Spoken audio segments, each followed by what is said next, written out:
Ceci est un dragon à collerette. Ils vivent dans les jungles du sud de l'Indonésie. Mais l'endroit où il vit actuellement ne ressemble pas à ça. Alors aujourd'hui, nous allons créer un paradis Popwin. Et je vais vous montrer étape par étape comment amener la jungle dans votre salon. Mon objectif dans la vie, c'est simplement d'avoir plein de boîtes, avec des jungles dedans dans mon sous-sol, pour pouvoir descendre ici, regarder des animaux fascinants, et faire semblant d'être dans la forêt tropicale quand je n'ai pas les moyens d'y aller pour de vrai. Chaque partie du monde est unique. Et l'endroit d'où viennent les dragons à collerette indonésiens, c'est la partie sud d'une île appelée Papouasie, anciennement appelée Irian Jaya. Comme la République dominicaine et Haïti partagent une île sans former une seule nation, l'Indonésie et la Nouvelle-Guinée occupent dans toutes deux l'île de Papouasie. Bien que l'Indonésie soit aussi présente sur Sulawesi et Bornéo, et que ce soit un endroit immense, l'Indonésie doit être l'endroit le plus fascinant sur Terre, et j'ai hâte d'y retourner. Peut-être qu'on coupera cette partie. Aujourd'hui, je vais vous apporter l'Indonésie. Là où vous trouverez des 5 à langue bleue, comme mon 5 à langue bleue, Moraki, Irwin. C'est le même endroit dans le monde où vous trouverez des dragons à collerette, comme Tili. Alors j'ai fait quelques recherches. Et dans le parc national de cette région d'Indonésie, le climat est humide. Il y a une saison sèche et une saison des pluies. Mais en général, l'humidité est proche de 80% presque tous les jours. Certains jours, il tombe plusieurs centimètres de pluie durant la saison des pluies. Même pendant la saison sèche, l'humidité reste élevée. C'est ce qu'on tente ici, en ajoutant des plantes et en adaptant le substrat. Le système de brumisation sera adapté. Et on va donner à Tili autant d'espace de déplacement que possible. Ensuite, on placera cet enclos près de notre autre dragon indonésien, Stitch, un varan arboricole bleu pour qui nous avons construit un enclos le mois dernier. 2 régions différentes d'Indonésie à l'arrière de cette pièce. Allons-y. La première chose que nous devons faire, c'est construire un mur dans cet enclos. Nous avons déjà fabriqué la structure, qui est simplement du contreplaqué de 19 mm que nous avons mesuré et découpé chez Home Depot. Ils ont une scie bien plus précise que la mienne. Je préfère cette méthode. Chaque coupe coûte environ $1. J'ai payé $12 pour faire découper tout parfaitement pour 2 terrariums, avec un trou sur le dessus pour installer une lampe chauffante, une UVB et une de croissance. Et après avoir peint la boîte, on a simplement agrafé du grillage métallique de 1,27 cm sur 1,27 cm. Ensuite, au fond, on a mis une bâche ou une bâche de bassin. Et la raison pour laquelle je préfère une bâche de bassin, c'est que peu importe à quel point vous calfeutrez bien les coins, ça ne changera rien. Ça finira par fuir et faire pourrir le bois. On a agrafé une bâche de bassin à l'intérieur, dépassant le substrat, puis on la recouvrira avec le fond en liège à l'étape suivante. Je préfère un isolant en liège comme fond.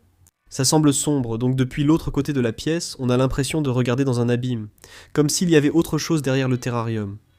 Cela fait paraître le terrarium plus grand.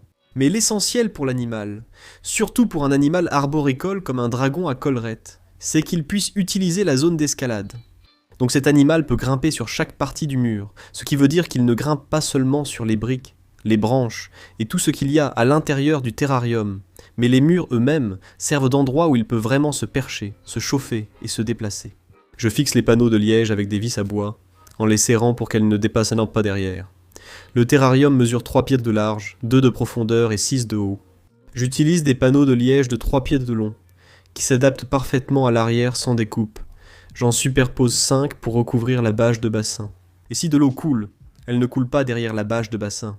Elle s'écoule du liège directement dans le substrat. Et puis, pour les parois latérales, il faut faire un peu de mesure et de découpe. Mais vous pouvez le faire avec une scie circulaire portative, ou une scie circulaire, ou même simplement un cutter, en le marquant et en le cassant. Ce matériau est poussiéreux à la coupe. Protégez-vous. Je porte toujours mes chaussures de sécurité. L'arrière-plan terminé, place à la partie amusante. Allons chercher des branches. Pour cela, allons faire un tour dans les bois pour ramasser des branches. C'est l'inverse du Bigfoot car il est minuscule. Ce n'est certainement pas Dave Kaufman. Qu'est-ce que tu as là? Je pense que ça va être trop grand. C'est ce qu'elle a dit. Certains achètent un camion pour le travail, moi c'est pour ramener des bâtons. Succès total. On a fait une sacrée bonne récolte. Il était temps de ramener la boîte de bâtons à la maison, de les nettoyer et de se préparer à construire. Coupez toutes les branches comme vous le souhaitez, placez-les à l'intérieur. Puis moi je les visse simplement depuis l'extérieur, ce qui rend l'extérieur du terrarium vraiment moche. Mais ce n'est pas grave, parce qu'il sera contre un mur et l'autre côté contre un autre terrarium. L'essentiel est que les branches restent en place lorsque vous les secouez, car un animal s'y accrochera et s'y installera. Il est essentiel que ce soit sûr pour éviter les chutes. Pensez aussi à la position de la branche par rapport au point chaud et à l'UVB. Une fois que toutes vos branches sont en place, vous devez vous assurer que tout ce qui va nécessiter une certaine force ou manipulation soit fait avant de planter, ce que je vais faire de 2 façons. Mais avant cela, je veux visser des buses pour qu'il y ait un système de brumisation. Il existe de très bons systèmes de brumisation. Misting King en est un, Rainmaker Pro en est un autre. Percez avec le forêt adapté. Placez vos buses aux bons endroits. Puis on raccordera tout ça plus tard. Après la dernière enceinte, j'ai compris qu'il fallait 5 buses, pas 3. Avec la pratique, vous progresserez. Donc si ça ne marche pas parfaitement du premier coup, ne vous inquiétez pas. Ça ne fera que s'améliorer par la suite. Si vous cherchez le meilleur système de brumisation pour vous, allez sur mon site préféré, chewy.com. C'est là que j'ai acheté mon système de brumisation, toutes les buses et les tuyaux supplémentaires dont j'avais besoin, ainsi que tous les éclairages nécessaires pour rendre cette enceinte possible aussi. Je dois aussi trouver beaucoup d'insectes pour nourrir ce dragon insatiable. C'est pratique, car tout est disponible au même endroit, sans avoir à se déplacer. Tout est regroupé, et tout arrive directement à votre porte. Et si je ne vous ai pas encore convaincu, on a des offres de folie en ce moment. Achetez chez Rodan Pro pour 20% de réduction sur certains substrats, ou profitez de 35% chez Fluker sur la nourriture vivante pour votre dragon jusqu'à vendredi prochain. Merci beaucoup Shawi d'avoir sponsorisé l'épisode d'aujourd'hui. Maintenant, ma partie préférée, les plantes. Les plantes, c'est la partie amusante, et il faut que ça le reste. Ne vous compliquez pas la vie. Il y a 1000 façons de faire. Vous pourriez simplement acheter toutes les plantes natives de la jungle que vous voulez recréer dans le terrarium. Très souvent, cela devient compliqué et coûteux, et parfois ça ne fonctionne pas vraiment très bien.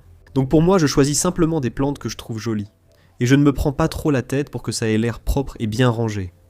Je veux que ça ressemble à une jungle. Et dans la jungle, il y a des feuilles mortes, des feuilles jaunes, il y a du feuillage partout sur le sol qui est tombé, et qui s'est détaché des arbres. Mais je ne vais pas non plus aller jusqu'à fabriquer de faux arbres.